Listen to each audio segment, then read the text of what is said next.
messieurs, j'ai l'honneur d'inaugurer aujourd'hui, 2 juillet 2024, le Centre européen et international de critique d'art dans le contexte de cette 3e journée mondiale des styles artistiques. Nous avions déjà œuvré avec ce Centre européen et international de critique d'art d'une manière informelle, et aujourd'hui, il prendra corps dans la structure des éditions des musées de la culture EDMC Europe. Ce centre est d'ailleurs intégré aux éditions des musées et de la culture. Il se veut un prolongement institutionnalisé des travaux qui ont été conduits auprès de très nombreux artistes depuis plus de 30 ans. Ce savoir-faire, en termes d'analyse esthétique des œuvres d'art, trouve ici non seulement un aboutissement dans ce centre, quelque peu opérationnel, aboutissement quelque peu opérationnel, mais également un moyen de transmission du savoir. La particularité de ce centre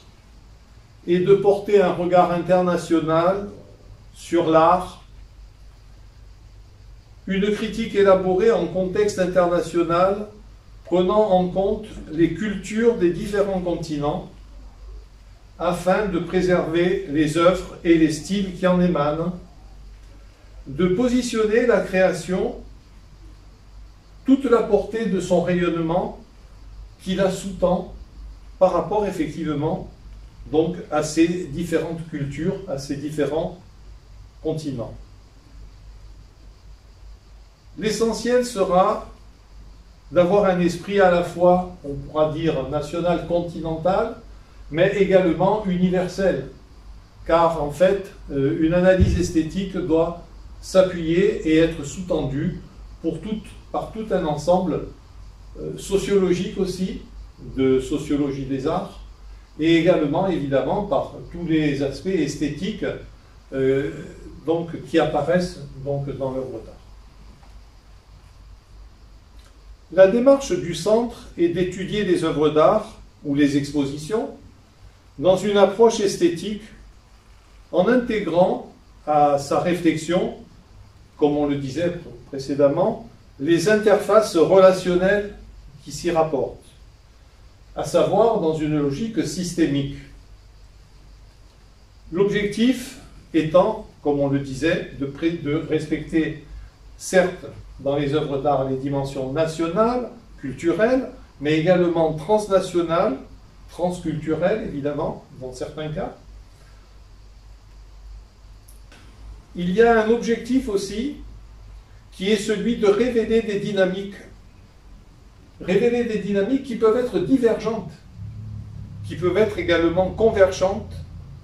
entre les innovations actuelles et l'interface d'artefacts intemporels et universels. Dès lors, comme je vous l'explique, comme je vous le disais, il y a cette dualité, cette ambivalence entre effectivement l'universel et l'intemporel dans la création d'aujourd'hui, et il est important effectivement de mettre en corrélation ce substrat, en fait, ce substrat qui est constitutif de tout ce qui peut être un apport théorique produit par l'œuvre d'art. Le centre souhaite analyser, mettre en lumière autant les mouvements d'art que les théories internationales, ou bien mettre en avant des artistes solitaires qui créent au quotidien dans le silence de leur atelier. Identifier les progrès des arts dans la vie culturelle de tous les jours, remarquer la beauté de l'innovation dans les œuvres en tout style qui naissent chaque jour sans bruit, ici ou là. Pour en donner une définition plus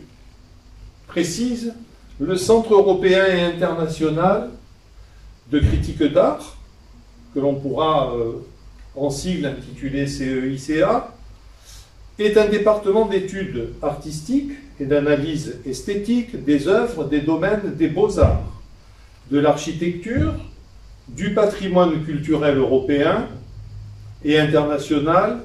de rédaction et de création éditoriale. Comme on le disait précédemment, le centre est intégré ainsi aux éditions des musées de la culture EDMC Europe, qui, rappelons-le, ont été créées en 1993. Le centre contribue à l'identification et à la mise en valeur du progrès des arts, des styles artistiques et de la création au sens large. Aussi, il était opportun et important de mettre en place, d'un point de vue communicant, ce centre et de lui faire prendre vie, pour ne pas dire lui donner une dimension vivante, au moment même de cette journée mondiale des styles artistiques 2024, en ce 2 juillet 2024. Ceci dit, comme on le précisait, il contribue à l'identification et à la mise en œuvre et en valeur du progrès des arts, des styles artistiques et de la création au sens large. Il peut informer différents publics, les musées, les acteurs des arts, sur les styles nouveaux, sur le contenu d'expositions ou d'événements, tout autant que sur les œuvres et réalisations d'intérêt culturel plus globalement. Le centre assure la diffusion culturelle internationale de ses textes, reportages images et analyses esthétiques via sa communication spécifique, également via tout support et nouveaux médias, dont audiovisuels, dans le cadre des éditions des musées et de la culture, EDMC Europe, ou de tout partenaire autorisé. Il peut transmettre ses savoirs et expériences par des conférences et par la formation. Ainsi, mesdames et messieurs, je pense que aujourd'hui est un temps fort pour l'art et notamment pour la critique d'art qui doit prendre cette dimension avec donc le Centre européen et international, cette dimension à la fois proche des créateurs, en proximité des créateurs, mais aussi avec le regard en interface d'universalité